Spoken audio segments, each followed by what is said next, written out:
दहशत गर्द और हुर्रियत पसंद में बारीक सा फर्क होता है, बस वही जानने की जरूरत है। वगरना नियत तो तालिबान की भी शरीयत नाफिज करने की थी, इसलिए हमारे बहुत से मेहरबान धोखा खा गए और इस बारीक फर्क को ना जान पाए। मारूफ लिखारी और तजियाकार यासिर पीरजादा रोजनामा जंग में इन ख्यालात का इजहार करते हुए कहते हैं कि कश्मीर और फलस्तीन का मामला भी यही है। इस मसले पर जब भी बात होती है तो कुछ बातें फर्ज कर ली जाती हैं, जैसा कि कश्मीरियों और फलस्तीनियों को मुसल्लह जद्दोजहद का शौक है और उन्होंने कभी पुरअमन रास्ता अपनाने का नहीं सोचा।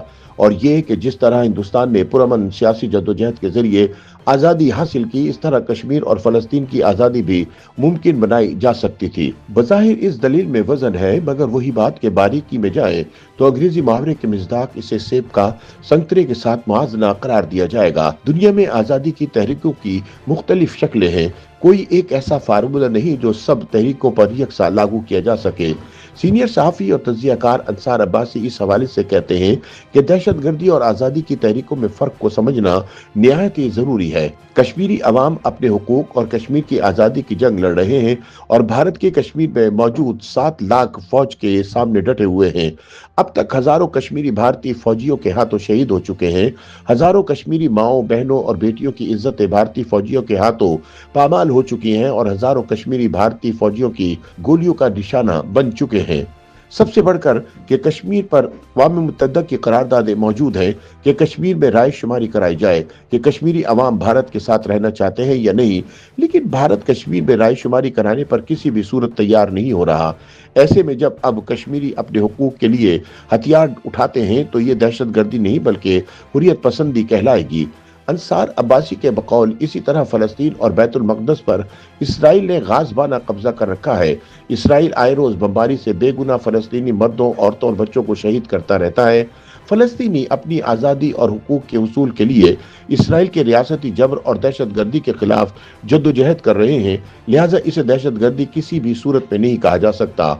नेल्सन मंडेला ने जनूबी अफ्रीका में नस्ली इम्तियाज के खिलाफ तवील जद्दोजहद की, लेकिन इनकी तंजीम को दहशतगर्द तंजीम कहा जाता था। ताहम आज वही दुनिया मंडेला की इज्जत करती है।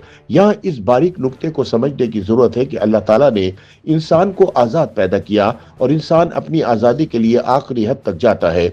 यूं कहा जाए तो बीजा ना होगा कि आज़ादी इंसान का पैदाइशी हक है और अपनी आज़ादी के लिए जद्दोजहद करना और लड़ना बिल्कुल जायज़ और कानूनी है।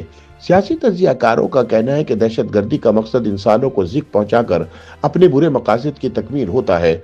दहशत गर्दी किसी दूसरी ताकत की प्रॉक्सी होते हैं। दहशत गर्दी की सिर्फ एक सूरत होती है कि वो ज़ेर ज़मीन और पोशीदा रहकर अपना वजूद मनवाती है, जबकि आज़ादी की जदोजहद की कई सूरतें और कई चेहरे और मोहरे होते हैं, जैसा कि सियासी, सिफारती और अस्करी वगैरह। दहशतगर्द जबर और तशद्दुद से अपने बुरे मकासद और इक़्तिदार हासिल करना चाहते हैं, जबकि आज़ादी के मतवाले जबर और तशद्दुद और रियासती दहशत गर्दी के खिलाफ लड़कर और जुल्म का मुकाबला करके अपनी आज़ादी हासिल करना चाहते हैं। दहशत गर्दी और आज़ादी दोनों में नीयत का फ़र्क वाज़ेह है। दहशत गर्दी बुरे मकासद के हुसूल के लिए बुरी नीयत से की जाती है, जबकि हुर्रियत पसंदी अच्छी नीयत से अपनी आज़ादी हासिल करने के लिए की जाती है। अपनी आज़ादी और हुकूक के लिए लड़ना और जद्दोजहद करना किसी भी सूरत में दहशत गर्दी नहीं है, लेकिन अमेरिका, भारत और इसराइल ने कश्मीर और फलस्तीन की आज़ादी की तहरीकों को दबाने के लिए दहशत गर्दी कहना शुरू कर दिया, जो सरासर गलत है।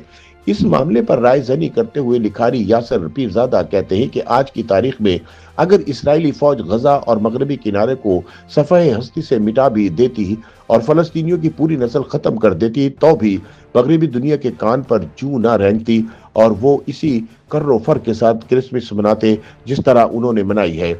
आज की तारीख में अगर फलस्तीनी वो तमाम काम कर भी ले जिनका मशवरा दाना दोस्त जज्बाती हुए बगैर देते हैं, तो भी उनके साथ वही सलूक किया जाएगा जो नाजी जर्मन ने यहूदियों के साथ हिरासती मराकज में किया था। इनके बच्चों को भी नहीं बख्शा गया। बतौर लिखारी हमारा काम सिर्फ यह है कि जिस बात को दुरुस्त समझे वही लिखे।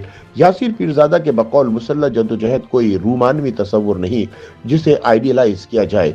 कोई भी शख्स अपनी खुशी से सर पर कफन बांधकर घर से नहीं निकलता और न ही कोई अपने बच्चों को गैर मुल्की काबिज फौज के हाथों कत्ल होने के लिए छोड़ता है। हमें सिर्फ ये बारीक सा फर्क समझना है कि हिरासती कैंपों में रहने वालों के पास फैसला करने की चॉइस नहीं होती।